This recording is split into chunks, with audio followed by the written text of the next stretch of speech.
Hello, hello, hello. Welcome to Underground Sound, Even. Deeper. And what do we have in store for us here, Joe? We got a lot of albums to talk about. Some of the greatest hip hop albums of all time.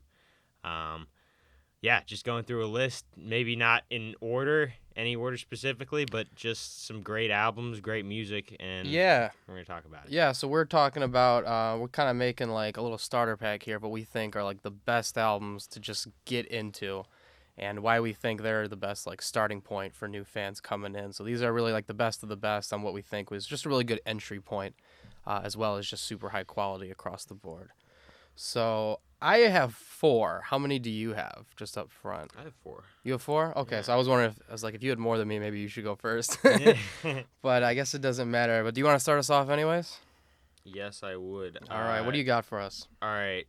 So this is my obvious choice, which is Nas's Illmatic. I had a feeling that was coming. What a golden album. First of all, so it obviously today is not going to be listened to on records like it used to be. But when it came out on a record, it was both sides. Nas was like, I think it was like East and West Queensbridge or something like that. So like each side of the record, like there's a perfect number of songs for each side. And then I think there's 9 songs on the album total. And like the middle song bridges like East and West Queensbridge or something like that. Let me check. Yeah, really, really good album. Obviously a classic, no doubt about it. Really, really the high point there for Nas's career and rap as a whole. Just a phenomenal album, front to back, both sides. Why do you think that's a good starting place? I think it's a good starting place because I think you get the feel of. I mean, this album bridged the gap between like the golden era of hip hop and new school hip hop. Mm-hmm. I mean that this album came out in kind of like a dead zone, like Yeah, and he released it, and it's got amazing lyricism. Nas is it. I mean, he talks about growing up in New York and in the projects, and like it's all incredibly well written, and it's beautiful to listen to. The beats are phenomenal in my opinion. They're obviously old school beats. They're not gonna Definitely old school, yeah. like... Not what you're used to on the radio by now. No triplets on Nas's album. Nope. Yeah, fantastic album. Great starting point, and honestly, great whenever album. Honestly, I listen to Illmatic probably daily, like at least a few songs. There really isn't a bad time to listen to it. That definitely doesn't need like a certain mood or anything for it. Like that one's just great. Yeah. Really is. Lyrics through the roof. The lyricism on that album, Nas as a whole, best of the best right there. It's hard to top that, and it's arguably never been topped. That's a debate in itself. But yeah, great album, great start. Kind of along the same lines, the one I picked out here is The Blueprint by Jay-Z. I think getting an idea on what like 90s hip-hop and kind of like that Jay-Z vibe is really vital. But The Blueprint, although it is early 2000s, I think that's my favorite Jay-Z album. And I think that just really encompasses what Jay-Z kind of was, what he is, and what he'd become at that point. He really reflected his old, like, kind of rougher lyricism, but definitely had a lot of the smoother, more modern productions, which a lot came from Kanye West, so obviously that was the case there. And he got a lot more vulnerable, opened up a whole lot more, which is something that's become almost, like, common now for rap, is you have to be vulnerable in some state in order to kind of gain, like, some emotion or some physical attachment, I guess, with the fans. So that's something I think that that nice middle ground that Blueprint came out in and everything it kind of represented, I think was just phenomenal. I mean, obviously there's classics on it, Heart of the City, Izzo, but even some of the smaller stuff is just fantastic. Another top to bottom, great album. So what about that album was like, you went, that's Jay-Z being vulnerable. What kind of stood out? I think Blueprint really just was a lot more opening up than he had been in the past. Because if you listen to his Reasonable Doubt and a lot of his older stuff, he's just rough and tough. He's very nothing phases me, nothing will get in my way. Whereas this to me, okay, yeah, Song Cry, you know that one. That's a fantastic song. Absolutely fantastic. So obviously this isn't like, the most vulnerable he's ever been, but I think the start of it is right here, and I think that's what really shows the growth and what he'd eventually become on his like 444, which was an incredibly look and critique on himself as well as others around him. So you've kind of taken, you kind of looked at Jay-Z from like a really deep perspective, and I have a Jay-Z. I've gotten big into Jay-Z. I love Jay-Z. He's man. great, but that's my Blueprint argument there. What do you got next then? The Blueprint is a great album, but I love Reasonable Doubt. It's a great one. Mainly just to bump to. I mean, he like it's kind of like Illmatic. It's Jay-Z's Illmatic. It really is. Yeah. Yeah. In terms of the feel and like the style of it, definitely more of a Illmatic. Whereas for sure. Blueprint, I think, is closer to like something Kanye would make on his own. Wow. I mean, that's Jay-Z coming into new school rap, and I mean that's kind of, I'm guessing, how he created a bond with Kanye over. There was music, you know? They definitely had a lot of respect over that album, obviously, because that boosted Jay-Z and definitely lifted Kanye in terms of recognition to be able to produce something that good. But yeah, what about Reasonable Doubt, man? That thing's fantastic. Brooklyn's Finest, The Evils. I mean, just great stuff on that album. It's really hard to decide between Jay-Z albums because you got the Black Album and you got another great one, 3 as well. Mm-hmm. American Gangster's good. That one's underrated. I don't hear that one get talked about that much, and that's a really good album. Like there are so many fantastic Jay-Z songs out there. I think his voice does it for me. He's so unique. Nobody sounds like Hove. I really like. He Jay-Z's nails voice. it. Yeah, his sound is really, really distinct. He just kind of like he jumps on the beat, like he tackles voice bounces. Yeah, he's on it. Yeah. Definitely great. So what about Jay-Z then? Do you think is the great starting point? Because I think it's really just how omnipresent he is now, and kind of seeing what he was and what he is at this point. I think is a really good example to get people into. Can we just say that you take the Blueprint 3, the Black Album, American Gangster, and Reasonable Doubt, and you just shuffle play them? Can you just shuffle all those? Yeah, man, mix them up. I mean, I'd throw even 444 in that one. I love 444. Oh, I'm listening to that still. 444, man. I keep forgetting about 444 because it doesn't sound as much like Jay-Z. It does not sound like Jay-Z. You're right. It's a very different Jay-Z sound. But that does not mean it's bad at all. That's a fantastic album. When that dropped, that was my entire summer right there. Same here. No other music was being played. I was playing Story OJ, 444. Yeah, that and Damn were just the albums of the summer. Oh, yeah. Those Damn two just swept the airwaves essentially. Yeah. Speaking of Kendrick, Good Kid, Mad City. I was thinking about putting that album. It's an honorable mention for you. It's an honorable mention for me. It kind of feels weird to be saying Kendrick's name in an honorable mention list. That album's amazing. I'll be honest. I was really close to either putting that one or I was kind of thinking maybe Damn, but then of course there's To Pimp a Butterfly. I wanted to kind of put something in Kendrick's, but I think I'd have to put him as like an honorable mention too, because Kendrick definitely, I mean, from like 2010 to now, it's just been Kendrick Lamar, like across the board. Yeah, so he's a great starting point as well for any younger audience that doesn't want to go that far back. Just kind of stick with some modern talent. Kendrick's a great entry point. Honestly, any of his albums are considered, phenomenal from critics and fans alike. Nobody seems to hate on a Kendrick Lamar piece of work there. He does a great job. All around. So, what was I gonna say? Oh yeah, so, female rappers, I think, need to be touched on way more, especially when people are just seeing like just Cardi B and like Nicki Minaj rapping. Not to say that they aren't, talented artists, but as far as female rappers go, The Miseducation of Lauryn Hill. It's That another, album. it's another great one. The Is that officially on Miseducation. your or is this another honorable mention? Oh, gosh, this is so hard to pick just You for. you can you said 3 to 5. You can Okay. you can go more. So let's just let's go like put it on 3 there. to 10. 3 to 10. Yeah, we'll just. I only have 4 written here, but honestly, if anything comes to mind, let's just spit I'm it just out. throwing it out there. Fantastic album. Lauryn Hill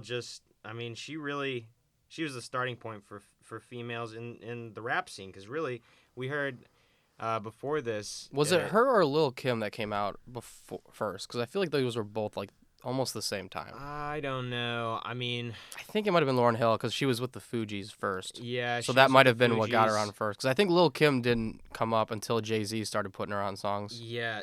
Which and- that might have been like 2002-ish, maybe 99. I'm not sure. But Lil Kim, I think, might have her beat. But they were both kind of like pioneers of female rap. And speaking of the Fugees, the score. That's another, yeah. The score. That's a classic all around. But it's a great entry point for anyone who's Oh yeah. definitely wants a little more of a slower and smoother sound. I mean, that's old school hip hop, man. That's beauty. It's beauty to my ears, because it shows. I think what shines in old school hip hop is just like is the craft of the lyricism and the craft of the message. Mm-hmm. Today, the messages have kind of.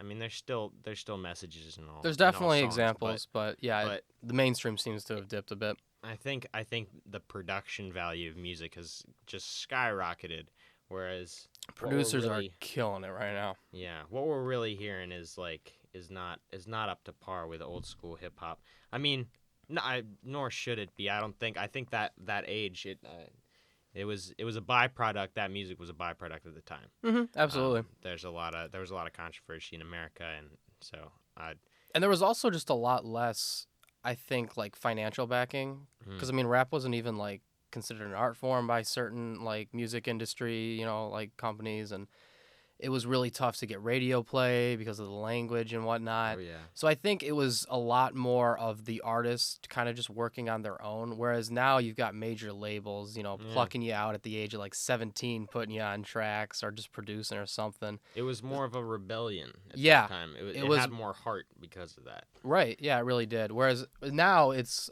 a lot more money being pushed into it, which I think is why we have such great production value. Mm-hmm. Because these producers are just the amount of stuff you can do with the technology as well. You can do some incredible things with these beats. I mean, they are just through the roof Oh yeah. of talent, really. But yeah, when it comes to like rap and R&B kind of mixing together, there's really not anyone who does it better than Lauryn Hill. Her music, whether it's Miseducation or it's the Fugees on the score, she absolutely kills it. Phenomenal stuff there. Great mentions. Great mentions. What do you got? What do I got next? I have another kind of older one, but I'm going to switch it up a little bit. I'm going to say Get Rich or Die Tryin' by 50 Cent. I think that album is a perfect embodiment of Bling era, but I think also at its peak. I really don't think there's a better like Bling era like sound of an album that really does a better job than Get Rich or Die Tryin'. Just the really in your face, rough and tough, all talk, maybe not the most amount of show, but 50 Cent proved that wrong. 50 Cent's 50 peak Cent. of that style. He nails that style. I mean, come on, in the club, high all the time. Like, if I can't, like his song, Patiently Waiting. Those songs will always have a place in my heart, even though He it's not like contemporary. nails it. It's just like. Like, and lyrics aren't bad. I mean, a lot of people want to look at 50 Cent or Bling era and be like, oh, like the lyrics were whack. It's like on this album, like they were fine. It's just bumping. They were, yeah. I mean, it was really bumping music. It's a great way to put it. I mean, I think it's the great entryway because it definitely shows what the early 2000s were. Like Blueprint's great in what it was, but like Get Rich or Die Trying showed what that era was like mainly representative of. Yeah. Like Get Rich or Die Trying was just so strong, so powerful. A lot of like, because that's the way you also had like a lot of like dance rap songs kind of coming up. Yeah. And especially within the club, that definitely works for the vibe there. I mean, there was just Speaking of great Get album. Rich or Die Trying, that album cover reminds me of the MF Doom lyric. What up, tall rapper? Shut up with you shutting up and keep your shirt on. At least a button up. At least a button up. Uh, MF Doom knew how to pick his fights, man. He was good. Speaking of which, what album is that from? Do you know that lyric? I'm not sure. That's beef rap. It's beef rap. I was gonna say, I'm So pretty sure it's food that yes, it's off of. Yeah. I'm not gonna put that. We'll give it an honorable mention. Honorable mention. Food. I think I wanted to put an MF Doom one on there, but the only reason I stopped myself was because just the fact that this rapper's hiding his identity and raps from a completely different angle and persona, I think makes it harder for like a starter or like an entryway. Mm-hmm. It's great. I love it, but I think in terms of like from like a starter pack type idea that we have here, I think it's a lot harder to get into MF Doom than it is to someone like 50 Cent or Jay-Z or Kendrick. I totally agree. It takes some effort. If you want to get into MF Doom, you gotta put in. You gotta work for it. I worked for it. I listened to his stuff a couple times. I was like, all right, listen to it again. It's really good. And listen again, I'm like, this is amazing. Like it takes a while. And it's not just listening to music; it's reading the lyrics too. Yeah. You gotta go on. Oh gosh. Read those lyrics. I've read the lyrics to Doomsday like maybe 10 times now. I still stutter. Yeah, it gives me chills sometimes reading MF Doom's lyrics. Yeah. He's great, but I don't think it's quite the easiest listen at all. So I think that's the only reason why I wouldn't put it on this list. But great stuff. Let's see. The next one I wanted to mention was The Chronic, Dr. Dre. Absolute classic. I mean, banger on banger. I mean, the singles on that thing were just massive for rap. I mean, they're still listened to today. I think that's another great entry because Dr. Dre definitely had the production just nailed. But yeah, no, The Chronic, I mean, Dr. Dre just nails the production. His songs are iconic. He's got some of the best features on that album. Oh, I mean, love the features, man. I think the reason I put it on the entry here is because Dr. Dre has his beats, because he has become so it's just so big with Interscope and Shady Records that he needs to be mentioned because of how big of a role he plays in the music industry now. Like just on like a business side of things, really. Like he's just too important to the industry to not put something of his to get into from the beginning because he just, gosh, he's huge and he does a great job with his music when he does release it.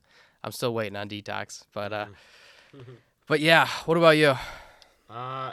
So what are your thoughts on adding Eminem to this list? I think Eminem is one of the greatest lyricists of all time. Absolutely.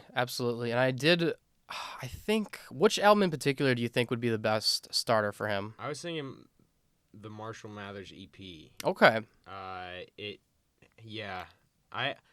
think the first I was album debating between that and Real Slim Shady. Those are the two I was debating between. Yeah, that one's good too. The first album that I actually ever bought was Curtain Call.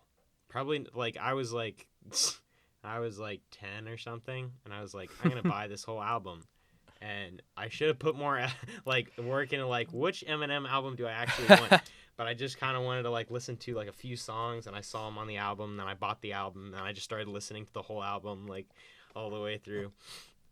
Yeah, so I mean, Curtain Call is a good album, but probably the Marshall Mathers EP is, I think, his best work. That I think is a really good representation. Eminem Show was the first one I listened to. And that one's always been my favorite, just I think because of nostalgia at this point. Yeah. But a great album regardless. But I like the Marshall Mathers mention. I think that's a really good representation of why Eminem got famous, because that style, that comedy, he just nails it. Whereas the Slim Shady, that's a great album, but my issue with it is it's just a little too zany, a little too weird, and it just. Even for a fan, it's just this is a little hard to listen to. Yeah. But I think Marshall Mathers tones it down just enough to where it's very listenable and incredibly unique that it doesn't start giving you some weird feelings. But great album. That's another great one. He's a great entryway too, just because of how big he is for that reason as well. And he's still making music to this day, so seeing where he kind of started from and what his peak performances, that's definitely a good starting way. Definitely some really good stuff there. So the last one I have written down here, I'll see if I can think of any others, is Shrem Life by Ray Shremmerd. I think that interesting choice. I'm not saying it's as good as The Chronic or Illmatic. I put it on here because in terms of what modern rap music looks like now, I don't think there is a better example than Shrum Life. I think Ray Shrummer just nail that, like, lyrics are fun, but they're meant to be catchy, and like the beats are just gonna ride it out, and the chorus line is gonna be top notch. Like that just kind of different different perspective on music that we see a lot now. I think these guys just nail it. I love Shrum Life 1 and 2. I think it's just a great example of modern rap, and that's why I put it on here. I think if you're someone who's definitely a huge fan of what you're hearing mostly on the radio, I think Shrum Life is a fantastic example. I mean, these guys are also like the king of singles. Like the amount of hits they have it's already crazy off of like technically 3 albums, but I think it's cool that you added them to the list. I like that pick. It's my oddball one I had. Yeah, no, I like that. That's cool. I've obviously only listened to the hits that they've released. I really haven't like gone through their You'll albums. be surprised if you go through the album how many are hits. I'm gonna save that album right now. The track list. Actually, I'm gonna pull it up as well. I'm about to drive 2 hours today, and I'm gonna listen to this album. Last time, I mean, gosh, No Flex Zone, My Ex, This Could Be Us, Come Get Her, Throw Some Mo, No cool. Type. I mean, those are all hits. I think like 7 out of the 11 that are on this are hits. Like that's crazy, absolutely crazy. And their second album's just as good in terms of like hit to non-hit ratio. Yeah, and just quality as well. I mean, these guys were just nailed modern hip hop in my opinion. Yeah. There's a lot of modern rappers where it's like I do like them, I do like their stuff, and there's obviously others that I don't like it. But I think in like how you do it right, I think Ray Shrummer just nailed that style better than anyone. Well, that's cool. That's a cool pick. You got any other albums for us? I mean, I was thinking about putting Kanye on here. I'm not entirely sure if I want to do like Graduation, My Dark Twisted Fantasy, or College Dropout. I think it'd be between My Dark Twisted Fantasy and College Dropout, though. Yeah, those 2 are great beginnings to different sides of Kanye. Yeah. Following Kanye's discography and his career, it's like you're following his life. Like it is the craziest journey you'll ever see, but it's phenomenal. Like if you start at his first album that he released, if you just go on Spotify and you just or YouTube, whatever you all right. Yeah, and you just listen up. That's a cool thing to do. I mean that album, like basically mainstream / invented gospel rap. I mean, no one was using a church choir prior to that album, as far as I'm not aware. And I mean, now really the only other one I know is like Chance, but at least it's still like living, and like that style I think is really good. I love a good gospel when it's incorporated right. It's gorgeous. But yeah, Kanye nails that. One of the ones that I was actually thinking about, but is Enter the Wu-Tang, 36 Chambers. That's their best album in my opinion. I forgot about Wu-Tang's fantastic. Yeah. I mean, gosh, those guys knew how to go bar for bar with each other.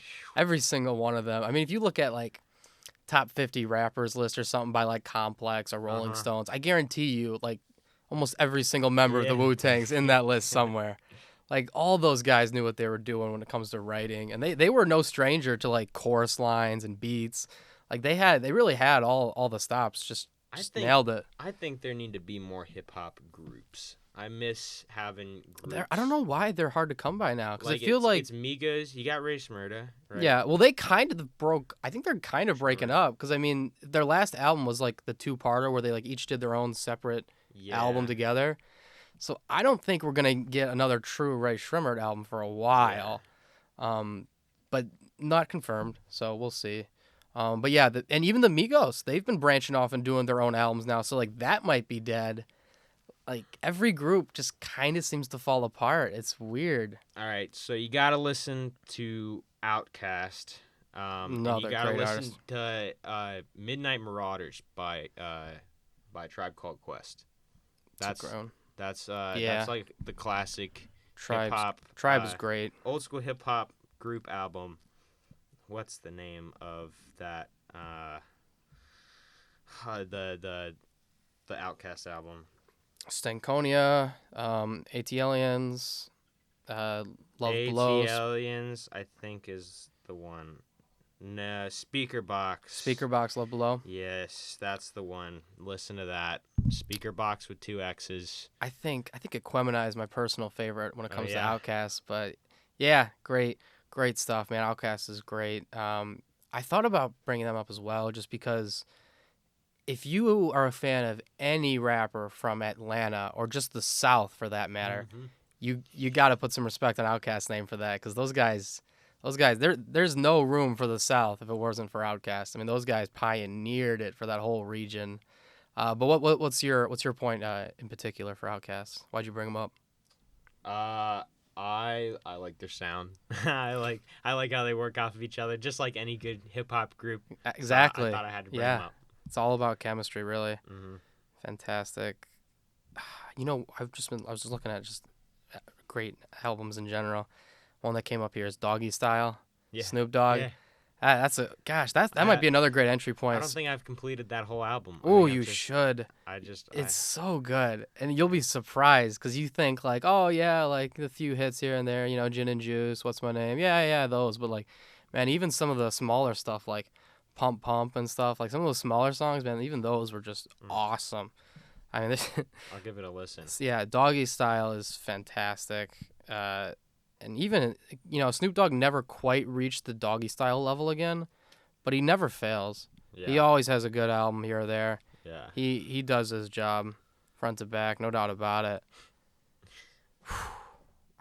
Now he's just going on Comedy Central. He's doing roasts. TV shows. He's got cooking shows. He had a game show. Was it like Joker's Wild or something? Or yeah, there's some weird game show. That man does everything. He's just kind of saying yes to any options. The manager's like, "Hey, you want to do?" Yes. Yeah, he's definitely not one to say no to much. At least it seems like he is just ready to take on the world by storm. Well, can't really take on the world by storm if you're stoned all the time. Well, hey, that's how he does it, though. That's how he does it. Hey, if I could do that, I would. I'd love to take on the world. Like that. What about any Lil Wayne albums? Any of those you think would be really great starter pieces for someone?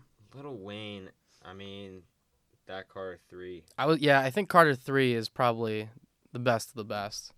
Yeah. No doubt. Yeah, I don't know what I think of Lil Wayne as a starter, though. Definitely phenomenal.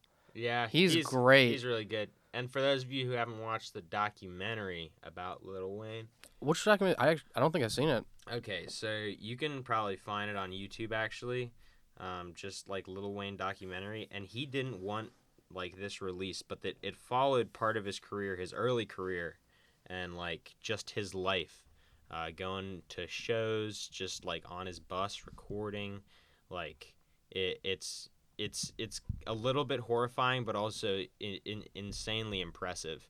And after they finished making the documentary, I don't know if it actually got an official name, but it was shown to Lil Wayne. He was like, "Nah, don't release this." No. But they released it anyway because it's really personal. Like it's a super personal documentary about Lil Wayne and his family life and like how he goes about making music.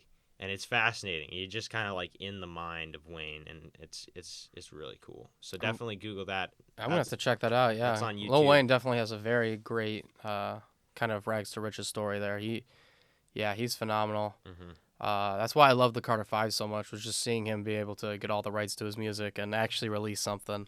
Mm-hmm. It's just really a monumental moment for him and as well as the rap industry. But yeah, Wayne's great. I think Carter 3 would be the best starter, but I definitely have to check that out though. That's a very interesting documentary. I didn't hear anything about that, so very interested in that. But I think that's all the albums I can think of. Any pondering in your head? I think we nailed it, honestly. There's not a single missed opportunity. Yeah, here. we haven't missed a single album here. We have the perfect list. The perfect list.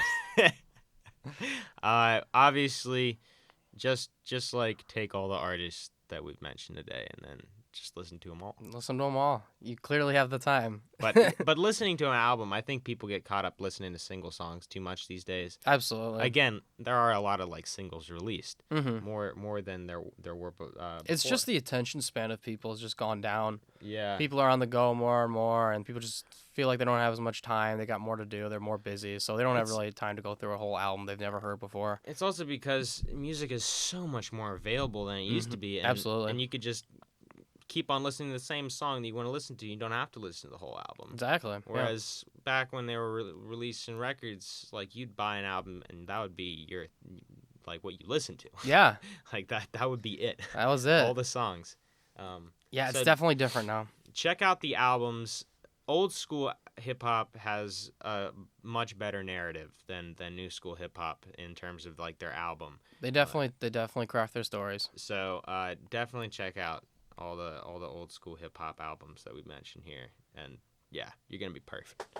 All right, well, I think that concludes it. I'm Emerson. I'm Joe. And we are Underground Sound, even deeper.